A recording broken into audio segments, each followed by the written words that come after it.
আচ্ছা, জীবনে কখনো কোনো মৃত ব্যক্তিকে গোসল করিয়েছেন? যদি কখনো সুযোগ হয় তাহলে সেই মৃত ব্যক্তিকে গোসল করাবেন। তখন খুব কাছ থেকে দেখবেন মৃত মানুষের দেহটা কতটা অসহায় লাগে, মৃত্যুর পরে মানুষের দেহ কতটা ভয়ের কারণ হয়ে দাঁড়ায়। সুযোগ পেলে রাতে লাশটা পাহারা দেবেন, তখন বুঝতে পারবেন প্রিয় মানুষটার লাশ রাতের বেলায় আপনার কাছে কতটা অদ্ভুত লাগে, কতটা ভয়ের কারণ হয়ে ওঠে, কতটা আতঙ্কের কারণ হয়ে যায়। সুযোগ পেলে মৃত ব্যক্তির শরীরে একটু হাত লাগিয়ে কিছুক্ষণ তার স্পর্শ নেবেন।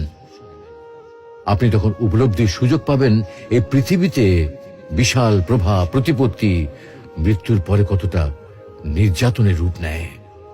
সুযোগ পেলে আপনজনদের লাশ কবরে নামাবেন খুব আগ্রহ নিয়ে। শেষবারের মতো মৃতদেহের মুখটি একবার দেখার চেষ্টা করবেন এবং বারবার উপলব্ধি করার চেষ্টা করবেন এই মৃতদের সাথে অনন্তকালের যাত্রার পথে এটাই আপনার জীবনের শেষ দেখা। সুযোগ পেলে মাঝে মধ্যে কবরস্থানে গিয়ে নীরবে কিছুক্ষণ দাঁড়াবেন। এরপর মনে মনে চিন্তা করবেন জীবনের লাভ ক্ষতির হিসাব। এই মৃত মানুষগুলো এই পৃথিবীতে কি করে গেছেন, কাদের রেখে গেছেন।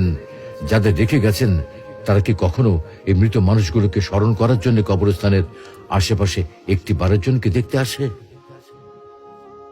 আমাদের জীবনটা বড় অদ্ভুত, বৈচিত্র্যময়। আমরা এর জন্য, ওর জন্য, ধন সম্পদের জন্য, ঐশ্বর্যের জন্য, বাড়ি গাড়ি টাকা পয়সার জন্য কত না মায়া দেখাই, আগ্রহ দেখাই, আরো চাই আরো চাই আমাদের। অথচ এই জীবনে আমরা মৃত্যুর কথা না ভেবে, পরকালের জবাবদিহির কথা না ভেবে কিভাবে আরো সম্পদ অর্জন করতে পারি সেই চিন্তায় বিভোর থাকি। হায় রে জীবন, এখনো সময় আছে, ফিরে আসুন মহান রবের দিকে।